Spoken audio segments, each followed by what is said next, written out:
What is up, everyone? So today's video, I want to have a discussion, and I want this to be kind of an open talk. I know you guys can't respond to me verbally, but I want in the comments below you guys to answer and let me know what you guys think about all this situation. So what the topic of today's video is, how far should we take this Hell Ram build on this 2014 Ram 1500 crew cab?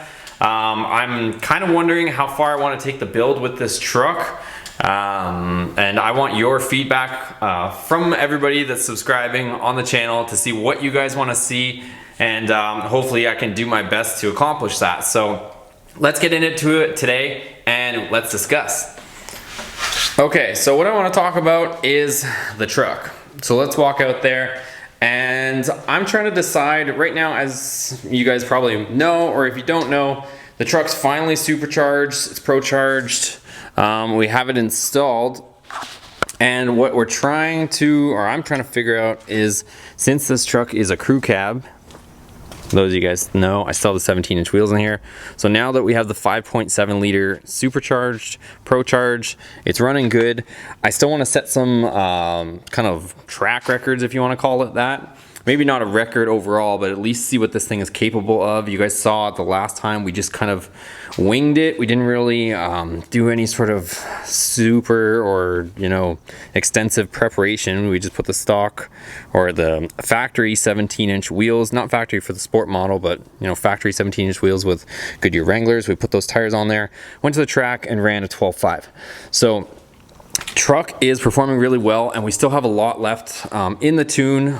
For those of you guys that don't know, so I've been working with Jay Green to get this thing dialed in with HB tuners, and the truck is still has a lot left on the table. And not only that, but I was planning on ordering some 17-inch slicks for this thing. We can go back to the track on a better day, and it was also like a 3300 DA when we tested this thing and ran that 12.5. For those of you guys that don't know, DA stands for density altitude, and the higher the number, the worse the conditions are to try to run or set any sort of, you know, times. So with all that being said, this was my kind of plan. Either we continue the build, I'm at least going to get this thing fully tuned up, we'll get some slicks on it, see what it runs. But the thing I'm kind of torn between is on this truck, it's fully loaded. Like, it's a fully loaded sport model, you know, heated power folding mirrors, full leather interior, like almost every single option, heated seats, cooled seats, nav, heated steering wheel. I mean, it pretty much has it all, you know, power sliding rear mirrors, or rear windows, sorry. Auto dimming headlights, auto dimming mirrors. Like, it's got pretty much every option with the exception of a sunroof. This truck isn't 4-wheel drive, it's 2-wheel drive. But for me, it's just like, if a lot of guys do, you know, track prep and they'll take out the whole center jump seat, I have a center console. That thing doesn't really come out too easily. Not only that, but it's got, you know, all sorts of electronics integrated in it. It's got a USB SD card. I got a CD player down here. Like, to take this thing out isn't going to be, you know, 4 bolts. It's going to be a bunch of wiring, and you have to, you know, disconnect it from the dash. So it's not going to be the easiest thing to take out. And also the heated and cooled seats have extra connections in the bottom. So I'm just not sure how serious I want to get with trying to gut this thing for a track day. It just seems a little bit unpractical in, you know, my opinion. Everything too is this truck does come stock with a spray-in bed liner, so that's another, I don't know how many pounds exactly, but it is a little bit added weight. So I think this truck ends up being about 5,200 pounds, whereas a single cab would be about 47 or so, give or take. Just rough estimate, guys. But what I was thinking is, either we take this build with the stock 5.7 and tune it up a little bit better, you know, get it dialed in, put the 17-inch slicks on it, see what we can run, and then either, this is going to be the breaking point, either we from there we continue with the build, just keep this truck, continue with the build, or we put this truck completely back to stock, you know, keep all the parts, sell the truck, get a single cab, and put all the stuff back on.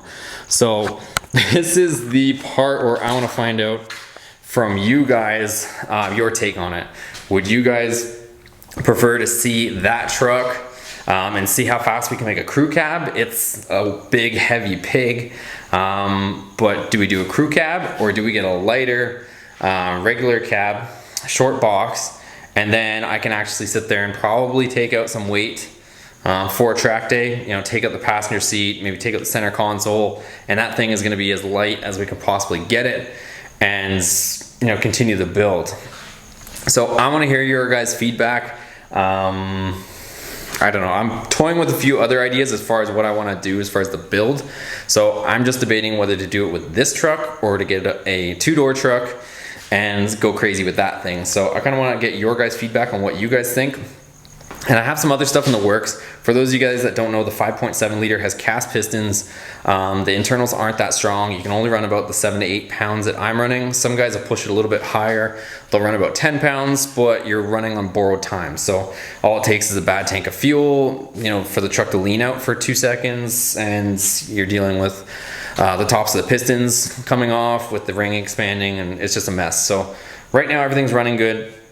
We are pushing it, I won't lie, we are pushing it, but we're doing things safely. But with that being said, anything can happen. So I'm leaning towards some other options. I don't think I'm gonna build the 5.7, to be honest. So I'll leave you guys with that hint. I don't think I'm gonna build the 5.7. There might be some other things in the works, but I don't know whether to do it with this truck or get a regular cab short bed truck. If we do the RC SB regular cab short bed, I will probably end up getting like a salvage title one, so that I don't care as much about it. We can gut it, we can, you know, make it a pretty fast, fun truck. But this one I just can't justify, you know, taking all those options out and kind of ripping it apart. When it's a 4-door truck, it's more of like a practical truck, I would say, compared to a 2-door. But this truck has 113,000 miles on it right now, guys, and it's running a 12.5, so it's pretty funny. It'll probably run low 12s, if not high 11s, is kind of where we're guessing, and I don't want to shoot myself in the foot if we don't make and break into the 11s, but that looks like where it might end up being. But anyways, guys, like I said at the beginning of the video, let me know in the comments below what you guys think. What would you prefer? What would you guys like to see? Should we wrap up the Hell Ram build, start a different Mopar project, maybe focus our attention on this thing?